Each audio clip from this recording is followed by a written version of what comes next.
ulan na nararanasan po dyan po sa Marikina City. Samantala, dako muna tayo dito sa Dinalungan, Aurora, isa po sa mga unang lugar kung saan po ay naglandfall itong si Bagyong Uwan. At kumustahin natin ang sitwasyon dyan. Nasa linya po ng ating komunikasyon via Zoom si Mayor RV Biboy Vargas ng Dinalungan, Aurora. Mayor, good morning po. Jade at Admar po inyong mga kasama. Maraming salamat po sa inyong oras. Yes po, sir. Good morning po sa inyong lahat. Yes, Mayor. Tagapakinig natin. Opo, kumusta po yung sitwasyon po ninyo ngayon dyan, Mayor? Ngayon po, sir, yun, medyo humina na yung bagyo kasi as 2 a.m. In the morning yun, medyo konti na lang din. Ngayon po, yung ibang evacuees, hindi na rin maiwasan na umuwi sila. Pero halos pa na rin po, medyo ayos na yung panahon natin ngayon dito sa bayan namin.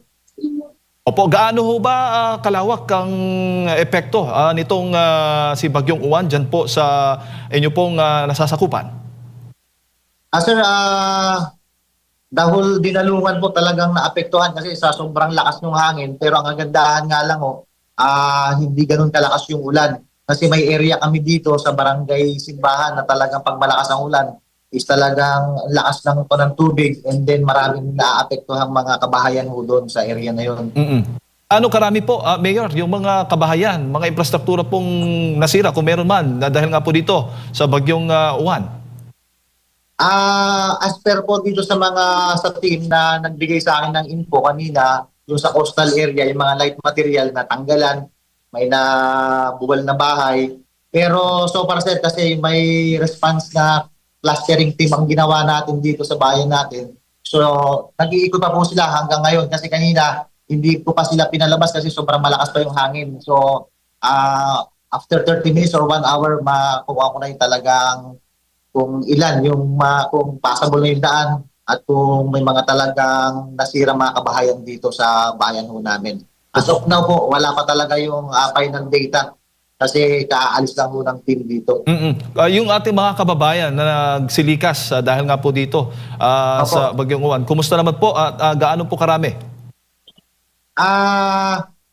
Kahapon po yung mga nag-evacuate sa ating mga evacuation center, ang individuals is 4,333 and then yung sa inside po ng evacuation center natin 1,907. Bali yung inside and out na mga evacuees po natin, yun po yung nasa 4,333, sir. Oo, at sa ngayon ay inaabisahan na ba silang bumalik sa kanilang mga tahanan, Mayor?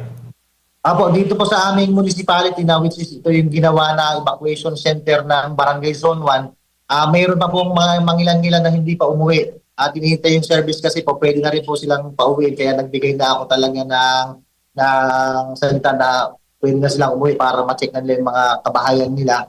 At the same time, sir, binigay na rin natin yung mga food packs para nang sa ganun may pag-umpisa na sila pangkain.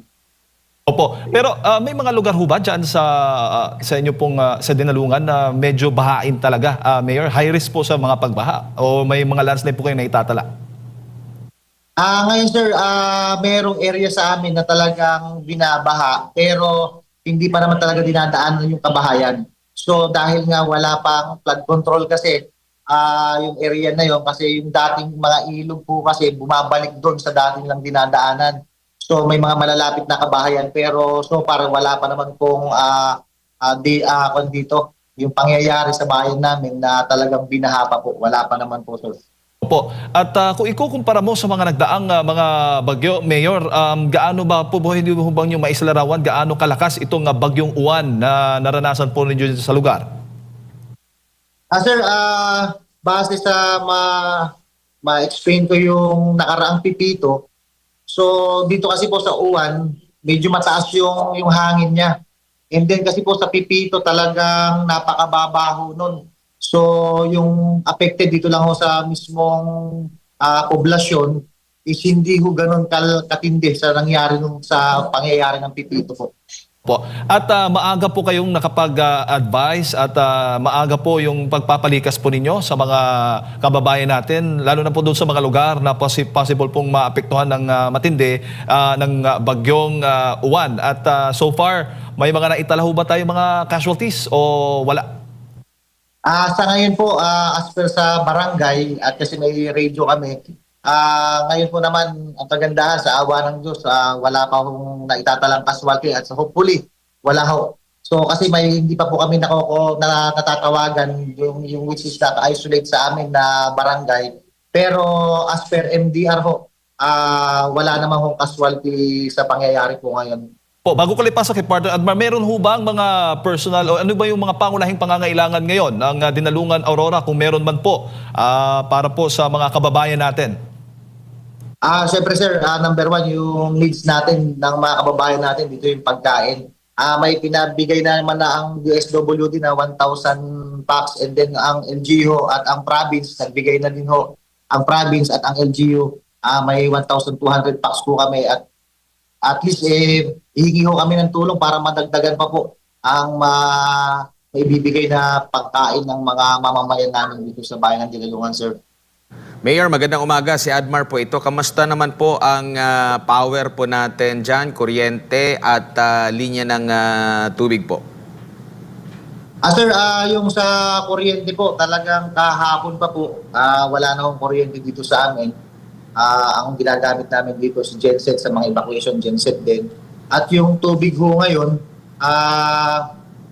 medyo may areas po talaga na wala ho kaming tubig ngayon. Opo, At may opo. naapektuhan ng area kasi pinapakontak ko po yung doon sa mismong water system namin, mga operator ho doon kung ano yung nangyayari. Opo, at hindi po first time, no? Lagi pong sumasalubong kayo dyan sa inyong pong bayan sa mga bagyo po, no? Halos kada taon talagang merong dumadaan po dahil nakaharap po kayo sa Pacific po, no? Pagawaan ng bagyo. Isa rin sa hamon dyan, nabanggit nyo po, wala kayong kuryente, no? Simula pa kahapon.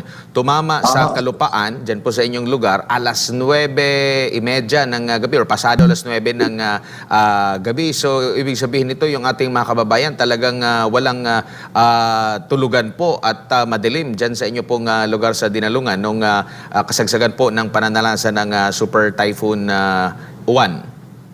Opo sir, tama po. Talagang kahapon pa po. Kasi bali yung 9:30 sir, bali second hit sa amin yun. Yung natapos yung eyewall niya, yung 9:30 hanggang 11.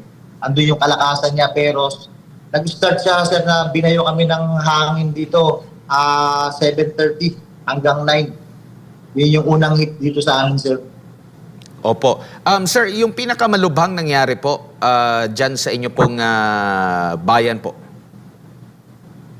Sir, ulit mo ulit. Pinakamalubha na nangyari dyan po sa inyong bayan. Kung may compare po sir sa Pipito, mas matindi ho yung Pipito compare po ngayon sa Uwan kasi ang kagandahan po dito dahil tumaas ho yung hangin, hindi kapares ng Pipito na talagang mababa. So ang daming sinira dito po kasi kung titingnan ko dito sa kapaligiran dito sa mga municipal building namin, hindi ho siya ganon katindi. Pero talagang sobrang lakas din po. Dito sa yung municipal building ho namin, maraming nagkabasag-basag na mga pintana, pintuan dito kahit anong tinaran na namin para hindi mabasa yung mga gasto, talagang binayo ng hangin at mga pinasay po. Opo, doon po sa kabahayan po na nasira dahil nabanggit nyo nga po, napakalakas ng hangin po nito. And yung sa coastal areas po ba ninyo, marami po bang mga nakatira ng mga kababayan natin? Or dahil nga sa history ng dinadaanan po ang inyong bayan ng bagyo, talagang wala nang nakatira doon? Sir, dito po kasi ang pinagkakakitaan ng tao dito is more on sa fishing. Hanggang ngayon po talaga, hindi maiiwasan na talagang nandun yung tirahan nila. Pero sanay na po ang tao pagka talagang may bagyo at yung mga super typhoon na yun, talagang lumilikas po sila. Nagkukusan na sila na pumunta sa mga evacuation center. Hindi na rin ho nahihirapan ng LGU na palikasin sila. May mga mangilan-ngilan na sa ibang barangay na talagang matitigas ang ulo sir. Pero ang ginawa natin na talagang ginawa kahapon na force evacuation para nang sa ganoon maiwasan yung mga casualty natin. Right. Mayor, sa ngayon, paambon-ambon na lang yung nararanasan ngayon nyo dyan sa lugar? Sir, ulit po. May mga pag-uulan pa rin po ba, ambon, dyan po sa lugar po ninyo? Ngayon? Meron sir, panakalaka lang, hindi siya katulad na wala siyang dalang napakalakas na ulan. Yun nga ho yung kagandahan din na talagang hindi rin ho talaga Opo. dumagasa yung ilog namin. Pero dito naman po, wala namang history dito sa Dinalungan na talagang binaha naman siya. Wala pa naman po sa history. Mayor, siguro huling mensahe po ninyo para sa ating mga kababayan, lalo na po sa mga kababayan natin dyan sa Dinalungan, Aurora. Para ho sa aking mga kababayan dito sa bayan ng Dinalungan, Aurora, pasalamat tayo sa ating Panginoon na talagang ginabayan tayo. Una sa lahat, salamat sa pakikipag-cooperate ninyo at asahan ninyo tayo ang ating national agency, provincial, ay talagang hihingi tayo ng tulong at nakaready silang tumulong para nang sa ganon maibigay ang mga pangangailangan nyo at ang lokal na pamahalaan nandito para tulungan at talagang ramdam naman niyo sa panunungkulan natin talagang ang gobyerno nilalapit po natin sa mga tao. Kaya mga kababayan, maraming salamat at sa paka-operasyon nyo at tayo ay binigyan talaga ng Panginoon na tayo ay maging safe sa bayan natin sa nagdaang Super Typhoon Juan. Maraming salamat po, Mayor, at ingat po kayo. Sige sir, salamat din po sir, salamat. Ayun po mga kababayan, si Mayor RV